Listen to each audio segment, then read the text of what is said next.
Welcome to the Veterinary Rehabilitation Podcast, where we aim to help fellow veterinary rehab therapists increase their knowledge and elevate their practice. I'm Megan Kelly. And I'm Anae Lloyd. Together, we bring you the latest insights, research, and information in the field of veterinary rehabilitation. This podcast is brought to you by Onlinepethealth, a leading continuing education membership for veterinary rehabilitation therapists. With Onlinepethealth, you'll have access to a wide range of online resources to help you stay up to date with the latest techniques, advances, and trends in the industry. Our podcast features in-depth conversations with leading experts in veterinary rehabilitation. They share their own experiences and knowledge to help you improve your practice. Whether you're a seasoned pro or just starting out in the field, our goal is to provide you with the tools and the insights you need to succeed. So join us as we explore the exciting world of veterinary rehabilitation and help you take your practice to the next level. Hey Vet Rehabbers! In today's episode, I chat with Charlotte Bunyard from Equine in Prime about her inspiring journey from graduating to growing her equine rehab practice over time. Now, Charlotte shares how taking on a part-time job, originally just to support herself, turned out to be a surprisingly strategic move that helped her build valuable connections and grow her practice. She gives us a peek behind the scenes at what happens when you're brave enough to show up, put yourself out there, and say yes to new opportunities. Charlotte is also expanding her income streams by creating and selling beautifully designed equine anatomy resources, and she's kindly offered our listeners a 10% discount. So you can use the code VetRehabers10 at checkout. Go to equineinprime.co.uk. All this information will be in the show notes. If you're looking for something similar on the canine side, you can check out Canine Muscle Anatomy Simplified by Anae Lloyd. You can go to onlinepethealth.com/anatomy book. It's a fantastic visual study guide and reference tool for vet rehabbers working with dogs. Now, a quick word from our sponsors before we dive in. At Paw Prosper, we believe true pet well-being demands a three-pronged approach: prevention, support, and rehabilitation. Our brands are trusted by veterinarians, universities, and rehab facilities alike. Whether you are looking to train, rehabilitate, or help your patients age gracefully, our brands Walking Pets, Help 'em Up, Response Systems, Fit Paws, Muffins, Halos, Sleepy Pod, and Canine Carts offer effective, innovative, and proven solutions. You can sign up today to receive a one-time special gift for all our podcast listeners with your next order. You can go to pawprosper.com/OPH. Right, over to my chat with Charlotte. Hey, Vet Rehabbers! Thank you so much for joining me, Charlotte. I'm so excited to chat to you. Thank you so much for having me. For the listeners, won't you tell them how you got into the field of vet rehab? So I actually had a little bit of trouble with one of my own horses, and I think that's probably how most people get into the industry, is you have issues with your own. And I actually had a physio come out called Ellie, and she treated him a couple of times. And at that time, I was in a gap year between doing my A-levels and going to university, and I was supposed to go and do human and equine sports science. And actually, I thought, I don't want to do this. This has really kind of got my attention. I think this is where I want to go. And then I spent 4.5 years training, and yeah, I owe everything to that horse now. He's the star of pretty much all my socials and videos. And it was just something very, very basic with him. He just wasn't quite performing. He was being a little bit funny tacking up. So it was nothing drastic, but seeing how much just having one physio session had on him, it just opened my eyes up to a whole new world that I didn't know was there. So I'm very, very grateful for that I got to experience a little snippet, and then it just kind of snowballed from there.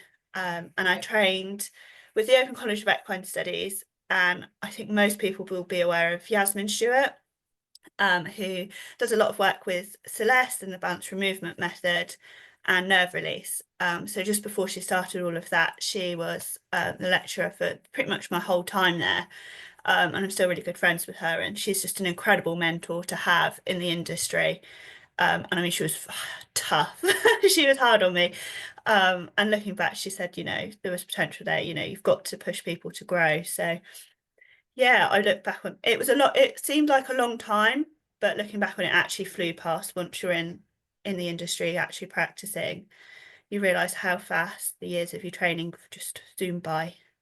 Yeah. And also how much you learn afterwards, right? Exactly. So like you keep learning. So Yes. it's not like you finish and then. So I've been in practice now for just over a year. I'm learning every day.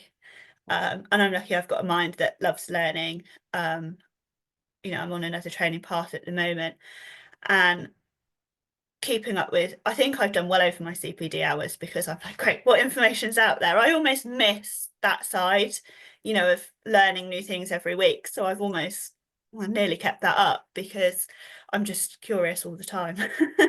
I can't help it.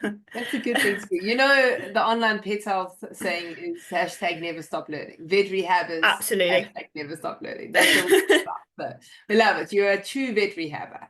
If that's Absolutely. how you work things. So obviously now it's been a year since you Yes. qualified, and we all know that first year is just crazy. There are so many different things that are happening, and so many different emotions and feelings, because one minute you're up here and the next minute you're down. So you think, okay, Yes. it's all coming together, and then suddenly it isn't. So run us through, like, from when you qualified, like what happened, like work-wise. Did you go out on your own? And chat about the feelings and the struggles that you've had over this time. Obviously things are starting to settle now. Normally after a year, you like find your feet, but I'd love to Yeah. hear the process that you've gone through. Oh, so yeah, it's really daunting. You're sort of building up to qualifying and it's really, really exciting. And then that realization of, oh, I'm kind of on my own now. This is it. I have made the decision to work for myself. I did look into working under some other physios, but with circumstances and kind of everything I had going on, I said, no, I'm going to stick to my guns. I'm going to try really hard to make this work. I think in the last few months before I qualified, I sort of spent sort of an hour or two every week building my website so that was ready to go. And I could literally, as soon as qualified, press the go live button, because I didn't want to get to that point and go, oh God, now I've got to build everything. I don't want to have to try and start, have the logo ready to go, have all the website to build, try and do my registration. So I'm a member of Ramp and Irvat, try and negotiate that and my insurance all within a very small time frame. So I very much wanted to hit the ground running and have as much as I could prepared for that moment, which I look back and I think that was a good decision, just to set myself up for that. But being totally honest, in my first month, I think I maybe did 2 or 3 horses. That was my starting point, because it takes time to build that client basis.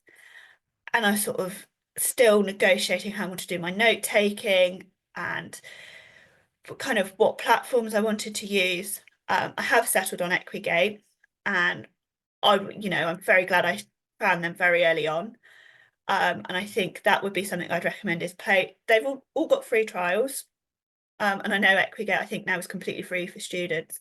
Play around with those while you're doing your case studies so that you've got a grasp on it for when you're actually going out and doing clients, rather than, I don't know, it just felt a bit clunky and like I was fumbling my way around the first sort of couple of horses. So the first month very, very quiet, and then it slowly started to pick up. I think, okay, this is going well. I did have a part-time job. I still do. I'm in a process of cutting my hours down. And I think sort of by the end of this season, the way we're going, we're looking at being completely full-time, which is really, really exciting. So I think give yourself a safety net, because putting all the pressure on the business as it's trying to grow is really, really stressful. It was stressful when I had a safety net. In that first 6 months where you're looking, okay, well, I did 2. Oh, now I've done 4. Until you start to get up by thinking, okay, now I've got something in every day, and you feel like you're going the right way and the business is covering itself, you're paying advocate, and all those bills are starting to be covered. It's really, really scary looking at the financial side. And I think, who was it who shared it a couple of days ago, but it was something like, on the path to success, the first emotion you'll come across is fear. That is 100% true. I can guarantee you there are several days in the week where you're thinking, am I good enough for this client? You know, oh, I don't feel like I should be having this opportunity. And I think the biggest thing I've learned is to just trust myself, trust your skill set. And that doesn't mean stop learning, but that means, you have to have a little bit of self-confidence, because otherwise you're going to go to that horse, and that those internal thoughts, you'll sabotage yourself, and you'll come away with thinking, I should have looked at this and this and this. But it's so hard. I think when you're trying to go and do your accounts, it's not just the treating, it's the accounts, it's trying to learn to do your social media and be that, I'm self-employed, I'm a sole practitioner, you're the face of your business. I was very, very shy person growing up and going through school. I would never have imagined that I'd have my own business, because I would never have had the confidence. And I think it is something I've learned. And I think if you allow yourself to grow into the position, then that's the best thing you can do. But also try and enjoy it, because yes, I'm saying all these bits are stressful, but you've trained really hard for this job and it is what you love to do. So just try and remember that, I think, along the way. Yeah, you shared some great tips. I love the one about building your website and everything, like while you're actually studying, because like you actually like really did set yourself up so it wasn't so overwhelming. Because I think if you just complete your studies and then suddenly you're like, okay, now I've got to go, then it does feel so overwhelming because it's just so Yeah. much to do. So you actually literally started before. And just sharing how many clients that you had in that first month, because that's the reality. Like It is the you're not going to reality. get like one a day, or like even one a day seems a little, once Yeah. your practice is established and you're treating like 8 horses a day, you'll go Yeah. back and you'll think, flip, I had 3 in my first month, and it's so normal to feel the way that you felt in that time. Oh, absolutely. Like, am I actually like good enough to do this? And like, am I the right person to be treating these horses? And especially, when you don't have that many clients, the doubt does start creeping in. You're thinking, well, and you might have heard somebody else who graduated and they've got like all these clients, and because everyone's journey is different and it depends on the area that they're in, and there's so many different factors that depend on like how quickly your business grows.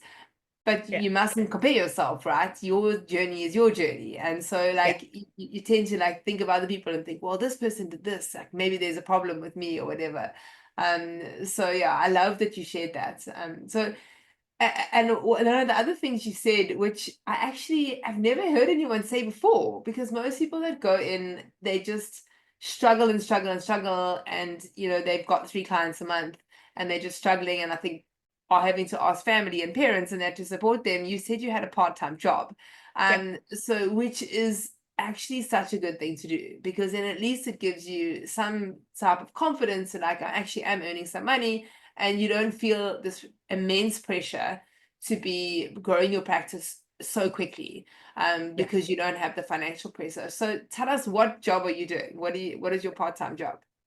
So I work in basically like an animal feed merchant. So Okay.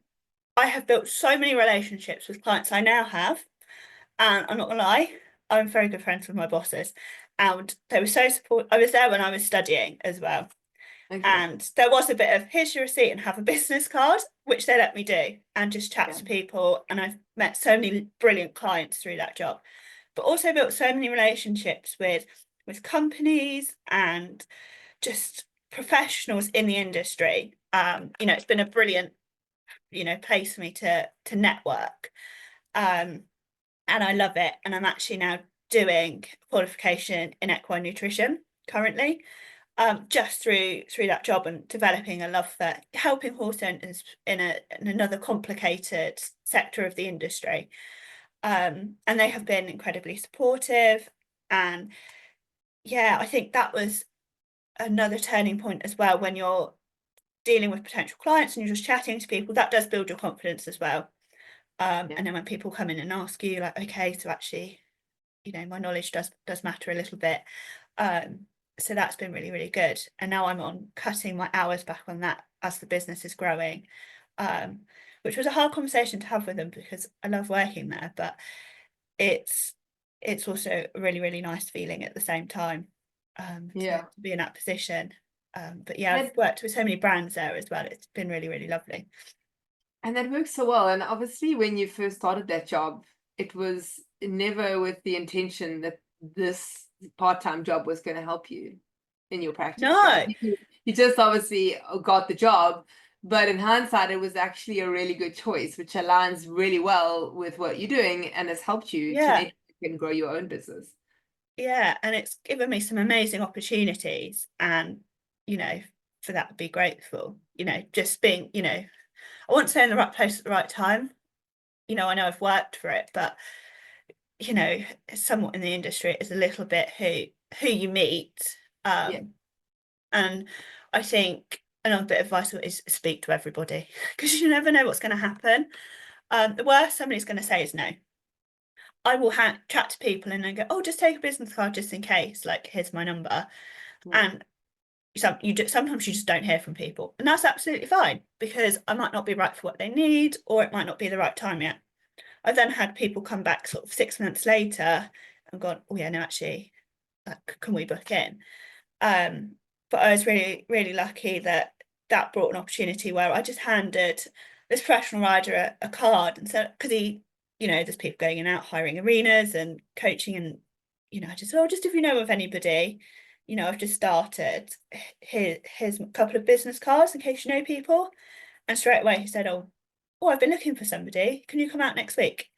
And I was really shocked, and I was like, oh yeah, just send me a message. And he was texting me that night, booking me in, and it was really overwhelming, to be going, oh, that happened really fast. And then that actually left to a couple of really cool opportunities last summer and this year as well. So I fully expected that I'd be going in to treat the young horses. That was what I thought was going to happen. No. So I got there, and I was being brought in to help the horse in the run up to Paris. And I was like, oh, okay. And I'm not joking. I was terrified in that moment, because I thought, this doesn't happen. This isn't where I should be. I'm a couple of months in. This doesn't happen. And I thought, no, it's exactly the same as every other horse. Muscles are muscles. Doesn't matter what horse they're on. Get on with it. So to be involved into the run up to that, and then watch the horse you've treated on the TV was just incredible. And he's been so helpful in building the connections. So speak to everybody. The worst they're going to go, oh no, thanks. I'm just not interested. So you just don't know what's going to happen. Such a great example of like putting yourself out there, because it's so scary to do it. And like, we're always so scared for people to say no to us. And like, you just got to be like, just, put this like iron blanket on. Oh gosh. Like, put an iron blanket on that's just going to protect you, and just go out there and say it. It just, if they say something you don't like, it just bounces off, and you're like, okay, otherwise you get the good stuff, So yeah, I'm so amazed at how you've actually built your practice, because all the things that you're saying, and the networking and going out there and giving your name and just putting yourself out there, are the things that a lot of us really struggle with. And it usually takes years before, once we've built the practice a little bit, got a bit more confidence, then we'll sort of approach people like this guy. So well done for just putting yourself out there, and everything you've achieved is definitely all the work that you've put in there. So, and it really just shows how important networking is. And this part-time job that you have right now is just such an opportunity for you, to be able to network and to be able to meet people continuously. So yeah, I mean, now I'm actually just thinking, if I have, new grads that come to me, I'm going to say to them, just go get a part-time job at something that aligns, I mean, for you, it was obviously like a animal feeds business that helps you.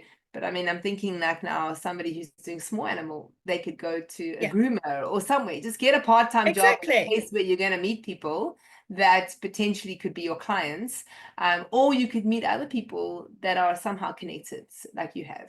Exactly. We have lots of big question events in this country. We're in the run up to badminton.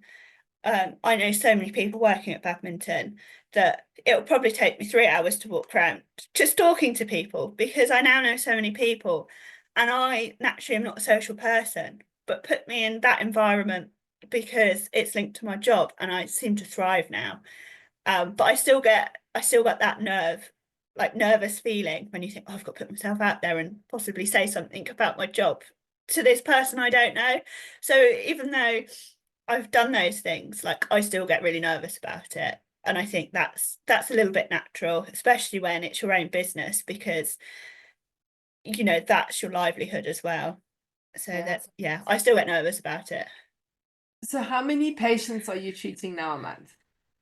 Oh God. I don't even know, because last week was mental.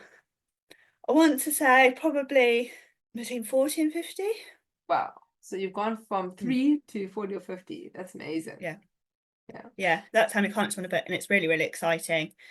And in a couple of months I'll have my equine nutrition qualification, and that's going to kind of increase the business aspect as well, which is really exciting. And are you in an area where there are lots of therapists? I mean, do you find like there's a lot of competition? Yes, so I'm based in Lambourne, which is a big centre for racing. So there are quite a few of us, and there are a couple of new grads popping up as well. And it is what it is. It happens. I don't think anybody should feel threatened by that. I have quite good relationships with a lot of them. Ellie being one of them, who I treated mine before I qualified. Occasionally she'll send me a text going, I don't have time to fit in this client. They're really close to you. Would you like that? Can I give them your number? And I'm like, yeah, perfect. And I know if somebody contacted me that's too far out to me, that other people cover, I'm happy to refer them on. So I think, if you work, if you meet them, you chat with them, you get job shadow them when you're studying, you can build these relationships with them. It doesn't have to be a fight for clients. There's loads of horses out there, or dogs, there's plenty of animals to go around. So I think it is just, build relationships with fellow practitioners, because you never know what might pay off, and what you can learn from each other as well, because everybody's seen something different. Yeah, it's great to be able to also refer to one another. And what tends to happen is, when you do have a lot of therapists in an area, then, they'll get to know, okay, Charlotte likes these type of cases, or she's really good with those kind of cases. And then they'll tend to refer those ones to you, because they don't like those type of cases. And you sort of tend to like find your little space in that area. So that's great that you're already like doing those kind of relationships. So we spoke about the marketing and the networking side. Let's speak about other sides of marketing. So how else are you marketing? You mentioned social media is something that you do. Speak to us about that, and what's working for you, what isn't. Ooh. Social media was very hard for me in the beginning. I'm not a naturally out there person. And I was sort of spending hours crafting posts and deciding what to put out there. And I will admit, I do have a lot of polished photos, a lot of reels filmed. I have a really good friend who has like a photography and videography business, and she does get drafted in quite a lot. But actually what people like is the behind the scenes, the real raw stuff that actually you put together within 2 minutes. And I think I've sort of established a balance of both, of putting like the educational content out there, and just like the general day-to-day stuff, if that makes sense, of kind of what you're up to. And I think building the confidence around it. And I think there's so many ways you can go about doing social media, and I've tried a lot of different things, but I think the best thing you can do is just be yourself and put out what you want to post. Because if you try and force yourself into a box, people can kind of see through that. That's not you. And particularly if it's, yourself, you are the sole practitioner, people are investing in you as a person, so you sort of have to show that. So I'm getting a bit better with that. And I have just started posting slightly longer format videos about sort of, time on the road, treating different horses on YouTube, which I will admit, the first one I tried to film, I gave up. I was like, I cannot do this. I hate it. This is so out of my comfort zone. I feel sick. I cannot do it. So I binned that off for a couple of months. And then I got back into it, and actually was like, I really enjoy these, but I'm still finding my feet with that. I think there's only a couple on there. I have got a couple more to edit, because although it gives a really good insight, I haven't quite found my feet around how to film it. But ideally, it's not even ideally, the horse comes first within that appointment. Yeah. So quite a lot of time I get home and I'm like, that footage, you can't see anything, because I've just literally pressed record and dumped the phone somewhere and you can't see anything. But I'd rather just do that and, cut 90% of my footage than get completely distracted trying to get the right shots and not give that horse what the client's paying for, but also what the horse, more importantly, deserves. So that's kind of my current struggle with my social media, is the route I want to go down, but actually practically doing it, if that makes sense. Which is normally why I ring Laura up and go, Laura, can you come and film these exercise videos? So I don't have to worry about it. I can just do it. And that's so much better. But I think she comes in mostly for me to film like the exercise prescription videos. I think we've got a bank of about 50 already, and filming more and more. And they go to clients within their report, and they get this, because she mics me up so you can hear me, they can refer back to it, it's all explained with diagrams. And I think we then clip that up and that goes on social media. So I think sometimes having things that can be used in multiple ways works really well for me. It's one job, use it in a variety of ways.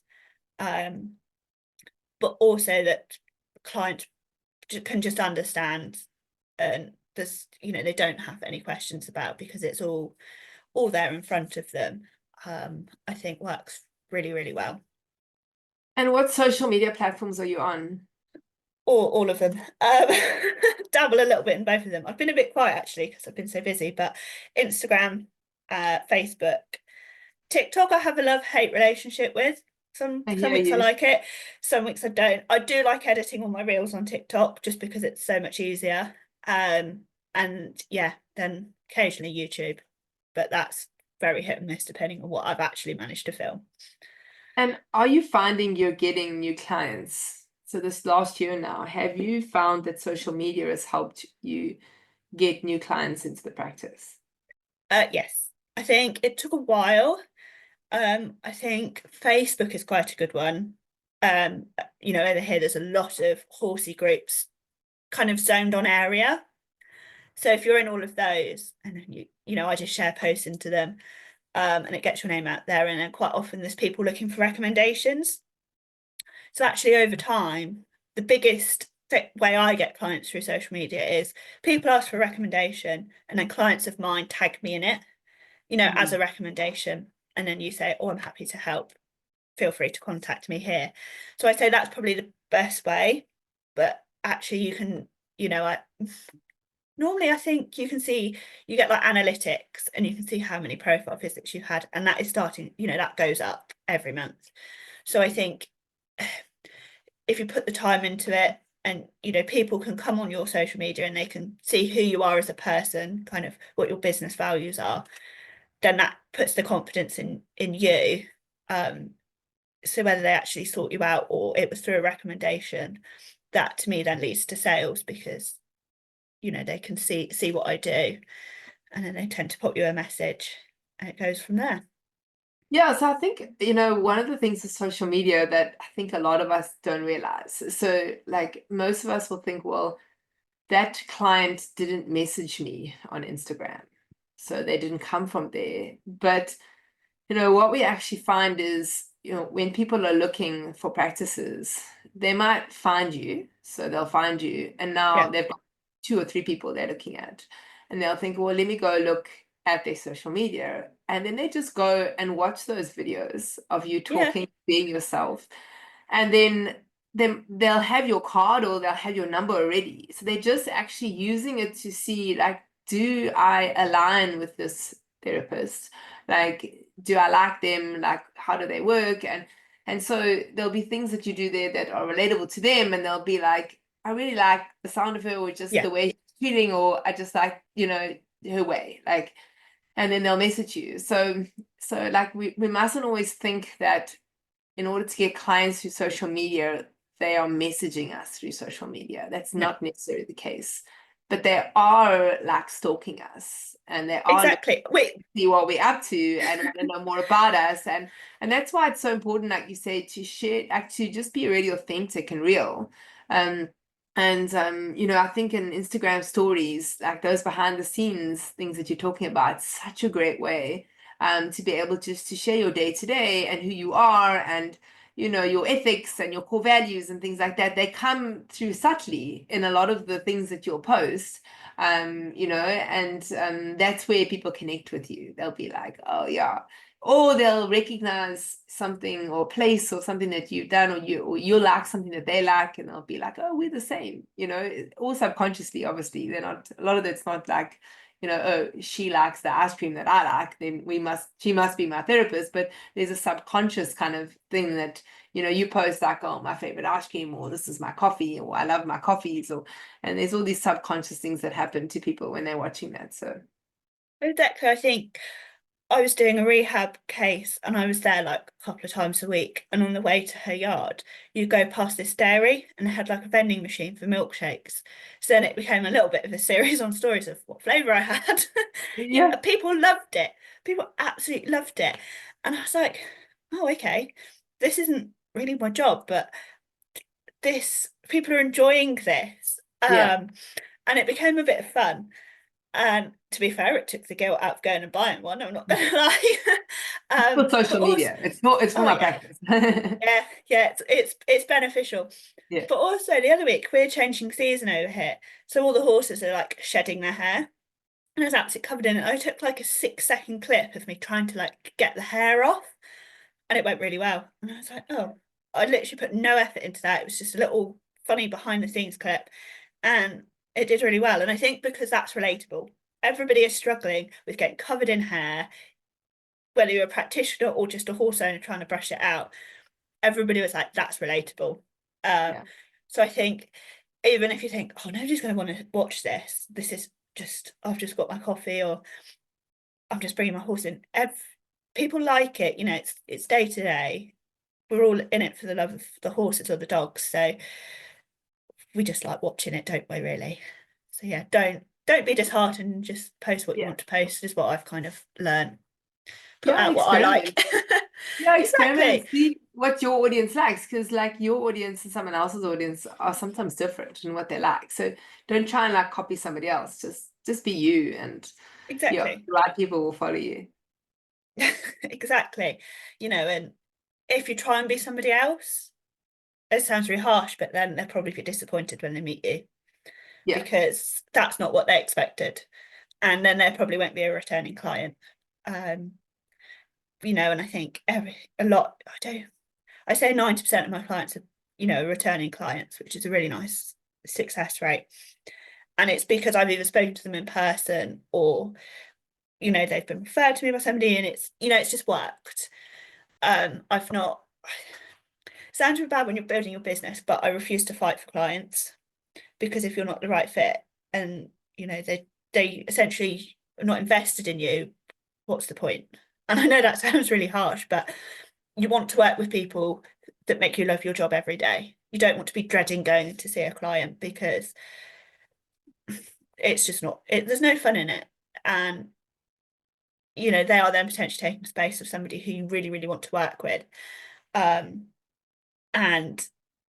if you go to a job and you like working with them and you get something out of it, you're giving that horse more than 100%. And then that reflects well on you because then you're more likely to get referrals from that client. So yeah, I think it's been, although it sounds like the business is successful, it's been a slow progress. And I think sticking to your core values is really, really important. Because that's you in a sense, isn't it? And that reflects well on the business in the long run. great advice. One of the things you mentioned about when you were recording, and I was really thinking about this because it's so hard to get footage when you're practicing, because like you never want to come across as like that therapist that is, like, I'm just on social media and like, No, sorry, do you I mind hate if we record this? And can you go back out, it. come back in again? And like I just can't do that kind of thing, Yeah, for me. And even, like for me, just with our ponies and things, my daughter's got an Instagram account which I help her with. And so like I do recordings of things and I hate okay, like, okay, come, I didn't get that, or like, we have to do it again, and you try and sort of do it in person, I mean, like at the time, like when it's happening, and often we don't get it, so it's so hard for practitioners to actually take good shots because you don't want to be that person to the client. And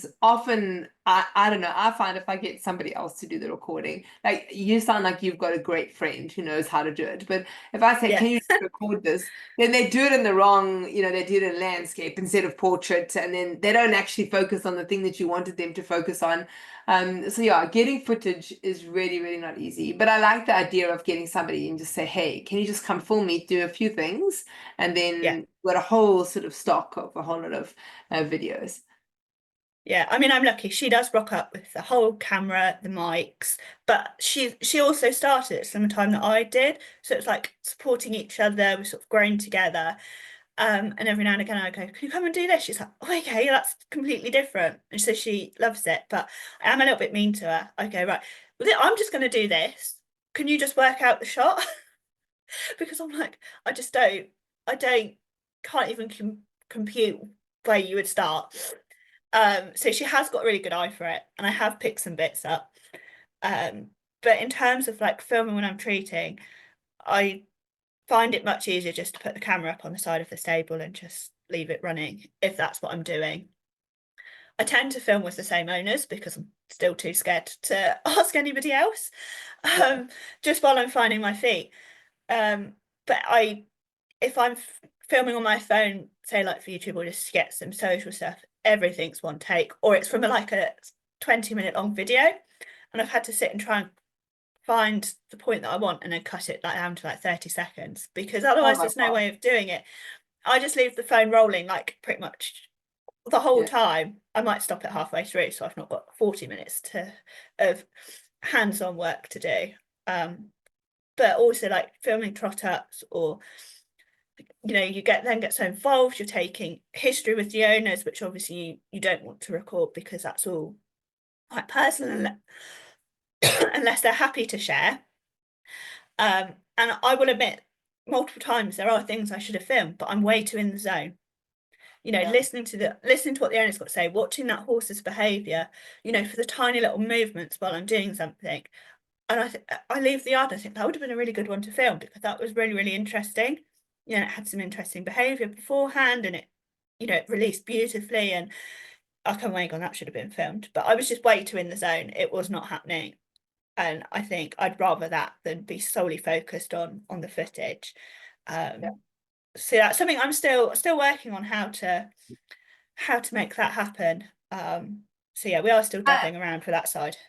Yeah, I think a lot of us are just in the zone. That's what we do, Yeah. So to continually think, and I mean, how often does it happen?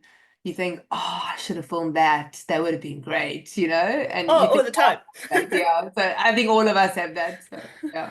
So But Charlotte, interestingly, carry I was on. going to say, I have managed to sign a saddle fitter. Well, actually, I say signed up. These are all people I work with.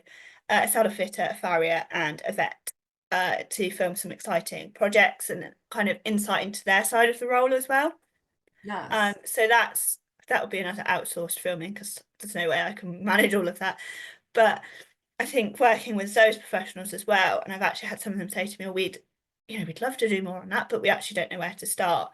Um, and that's where I do value, my relationship with Laura, because we can put those together, and I can focus on what we're actually, the content and putting them together. And I don't have to think, oh, is the phone actually recording or this and that? But yeah, there's some exciting kind of ventures with that, particularly with my farrier who's got some biomechanic like markers that goes on the hooves for kind of assessing, and you get beautiful graphs out of that. So that's something exciting that we're going to be working on. So yeah, there's lots of different avenues. Filling vets down though is the hardest thing to do, so that might be a long project, but it is somewhere in the pipeline. Sounds great. So obviously now you've got your practice and you're doing your part-time job, but you've also got another little business. I do. So share with us exactly what that is. So it's Equine and Prime, and this actually started when I was studying. I drew a skeleton on a whiteboard with permanent marker and a projector and covered it in plastic for like muscle revision. Then all my friends said, "Oh, can we have one?" So I started doing them. Posted a thing on my stories, then somebody else wanted one. I thought, I can't sit here and draw skeletons on whiteboards because it would take me hours, to get it spot on. I thought there's got to be a better way of doing it. So I drew them on my iPad and found a supplier to print them. And then we made flashcards to use with them. And it's just massively snowballed. So that business is kind of well established now. I mean, it would be more successful if I put a bit more into it, but that's happening. We've got some new products coming out this year.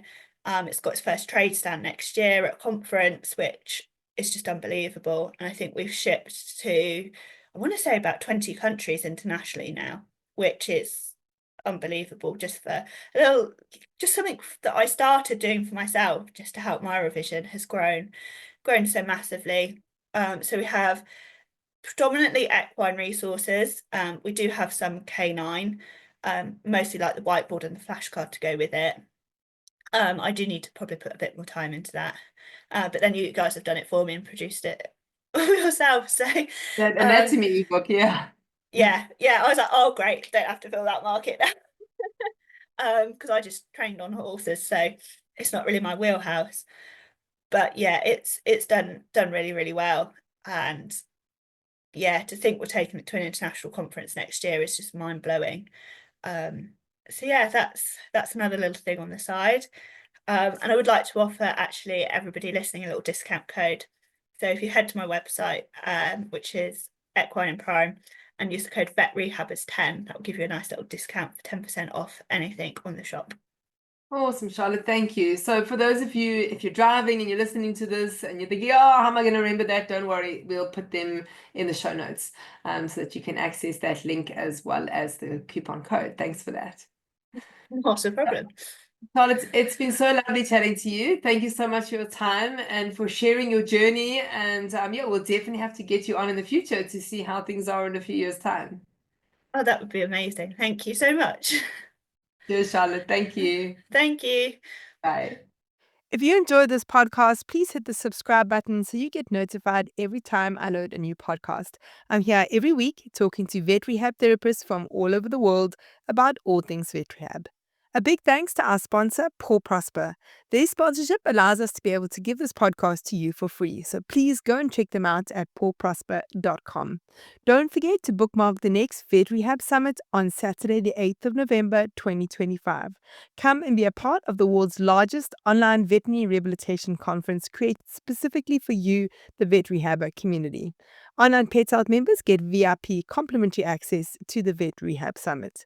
For more information about continuing education for vet rehabbers, you can go to onlinepethealth.com.